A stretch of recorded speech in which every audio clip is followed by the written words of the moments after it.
So it looks like some information is floating around on a new bleed or corrosion mechanic coming to Genshin 2.2 patch from a new monster, the Rift Stalker. Now, quick disclaimer, this is just hearsay, all subject to change, and I don't post leak footage or pictures in this channel. You could find all that if you ever wanted to from Google, the comments, Reddit, wherever. However, I'm going to give my take on this and tell you what you need to do with this information. So let's get to the details. It's a new monster, the Rift Stalker. It might be coming next patch with a new bleed effect. We've had bleed effects before, like with Dendro and Fire, or with previous events like the Vagabond Sword event a few patches back. But this one might be a little bit unique. So for example, some people claim that it would affect your entire party.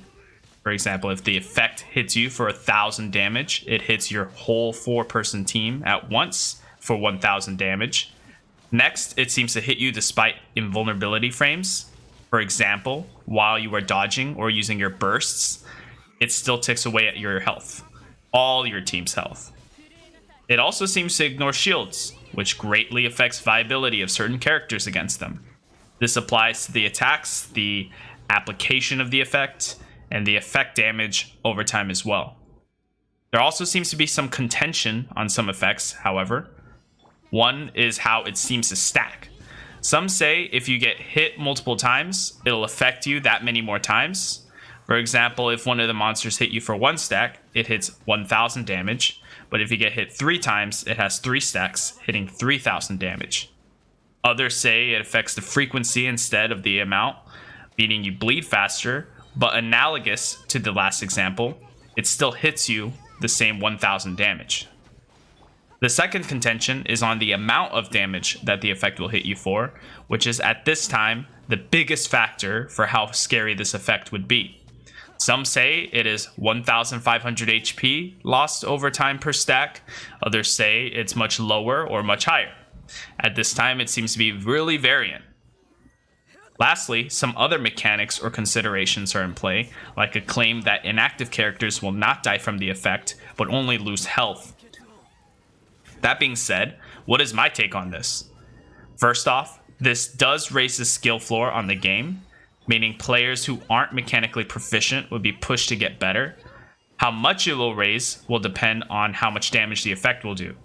If this effect does a lot of damage to your team, you will have to be better at dodging to avoid getting hit and having stacks applied to your team. This requires better invincibility frame management, like managing the dodges and cooldowns of dodges, and your bursts, or spacing between you and the Rift Stalkers.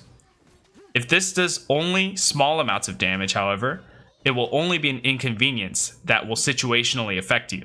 Shield characters like HP Zhongli will have proportionally reduced viability to healers based on how hard this effect hits as well, meaning there's less leeway to sit there and take hits. Second, this would proportionally affect variability options for team comps. For people like me who like to play all sorts of random comps like Overload Diluc, no healer teams, or Zhongli shield only comps, you might have less options to choose from since a healer would have to fill up a slot each time, and shield options would be less viable to use in general. There will be one more reason to use Hu Tao due to her huge health pool. Shield Zhongli might take a hit in viability, but mixed Zhongli with a little bit of shield HP and a little bit of burst damage might be more viable since he still has a huge health pool but can do some damage. But if you have a quick swap comp with adequate ER, this might mitigate a lot of the issues since you would just be rotating bursts and minimizing time outside of iframes, thus not being hit in the first place to have the effect hit you. And again, this all depends on the amount of damage this hits for, if the information said thus far is accurate, and more importantly, if it's subject to change based on environment, like Overworld versus Abyss.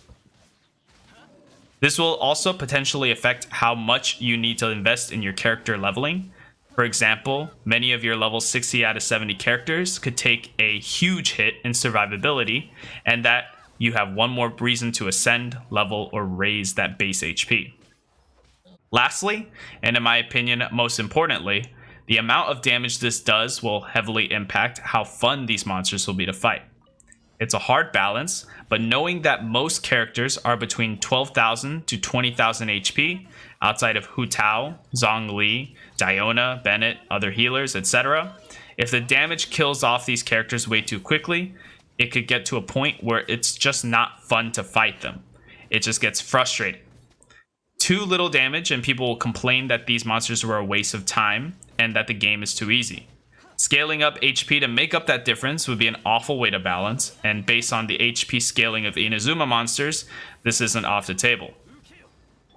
So what should you do? I recommend saving up artifact XP sources like level 1 to 2 artifacts from Overworld Gathering and Serenity Pot artifact XP bottles in case you need to level up that flower artifact for your undergeared, low investment healers and team members. Personally, I have a +4 flower for a lot of my low investment characters, and then the +20 or +16 artifacts for others, but that flower might need some attention.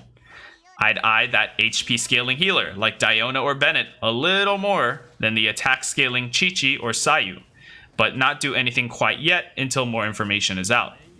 And for the people like me who have their resources spread thin across tons of characters, I'd at least look into a core team comp or two that have good sustainability, especially for more free-to-play folk out there. This is a common practice in Spiral Abyss, but some people like me just like to have fun or, might not do that for Overworld. This is something that I recommend looking into at this point in time.